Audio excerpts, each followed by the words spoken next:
ಹಾಗೂ ಆಧ್ಯಾತ್ಮಿಕ ಗುರುಗಳಾದಂತಹ ಪರಮ ಪೂಜ್ಯ ಡಾಕ್ಟರ್ ಜಿ ಅವರ ಪದತಲಗಳಿಗೆ ಭಕ್ತಿಪೂರ್ವಕ ನಮನಗಳನ್ನು ಸಲ್ಲಿಸುತ್ತಾ ಸುಮಾರು 39 ವರ್ಷಗಳಿಂದ ಹೇಗಿದ್ದೀರಿ? ಚೆನ್ನಾಗಿದ್ದೀರಾ? ಬೆಳಗಿನಿಂದ ಕೇಳಿ ಕೇಳಿ ಬೇಜಾರಾಗಿದ ಅಂದ್ರೆ ಹೊಸ ಹೊಸ ವಿಷಯಗಳು ಕೇಳ್ತಾ ಇರ್ತಾರಲ್ಲ, ಆದ ಕಾರಣ ಪರವಾಗಿಲ್ಲಪ್ಪ. ಮುಂದುವರಿಸಿ ಅರ್ಧ ಗಂಟೆ ಕೇಳ್ಬೋದಾ? ಎಷ್ಟು ಗಂಟೆಗೆ ಊಟ ನಿಮಗೆ? ಒಂದಾ? ಯಾವಾಗಲೂ ವರ್ತಿಸಿ ದೇವರ ದಾರಿಯಲ್ಲಿ ಮುನ್ನಡೆದು ದೇಶದ ಒಳಿತಿಗಾಗಿ ನನ್ನ ಸ್ವಾರ್ಥವನ್ನು ತ್ಯಜಿಸಿ ಸರ್ವರಲ್ಲೂ ದೈವತ್ವವನ್ನು ಕಂಡು ನನ್ನ ಆಂತರ್ಯದ ಉದ್ಧಾರದೆಡೆಗೆ ಪ್ರಾಮಾಣಿಕ ಪ್ರಯತ್ನವನ್ನು ಮಾಡುತ್ತೇನೆ.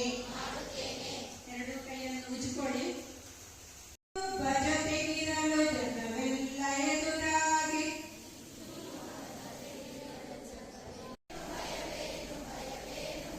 ನೀನೊಬ್ಬ ಜೊತೆಗಿರಲು ಜಗವೆಲ್ಲ ಎದುರಾಗಿ ಭಯವೇನು ಭಯವೇನು ಭಯವೇನು ಗುರುವೇ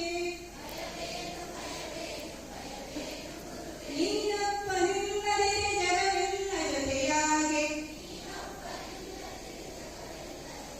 ಸುಖವೇನು ಸುಖವೇನು ಸುಖವೇನು ಪ್ರಭು. ಮಹತ್ವ ಏನಾಗಿದ್ರೆ ವಿದ್ಯಾರ್ಥಿ ಜೀವನದಲ್ಲಿ ಕಲಿಕೆ ಬರೀ ಕಲಿಕೆ ಮಾತ್ರ ಅಲ್ಲ, ನಮ್ಮ ಜ್ಞಾನವನ್ನು ಹೆಚ್ಚಿಸಿಕೊಳ್ಳಿಕ್ಕಾಗ್ತದೆ, ಮನೋನಿಗ್ರಹ ಮಾಡಲಿಕ್ಕಾಗ್ತದೆ, ಹೊಸ ಚೈತನ್ಯವನ್ನು ತುಂಬಿಸಿಕೊಳ್ಳಿಕ್ಕಾಗ್ತದೆ, ಕೆರಳುವಂತಹ ಮನಸ್ಸನ್ನು ಅರಳಿಸುವಂತಹ ಕೆಲಸವನ್ನು ಮಾಡಲಿಕ್ಕಾಗ್ತದೆ.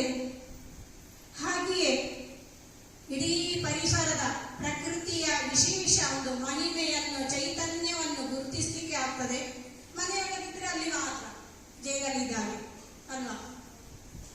ಹಾಗೆ ಹೊರ ಪ್ರಪಂಚವನ್ನು ಸುತ್ತಿ ನೋಡಬೇಕು ನಾವು. ಹಾಗೆಯೇ ದೇಶ ವಿದೇಶಗಳ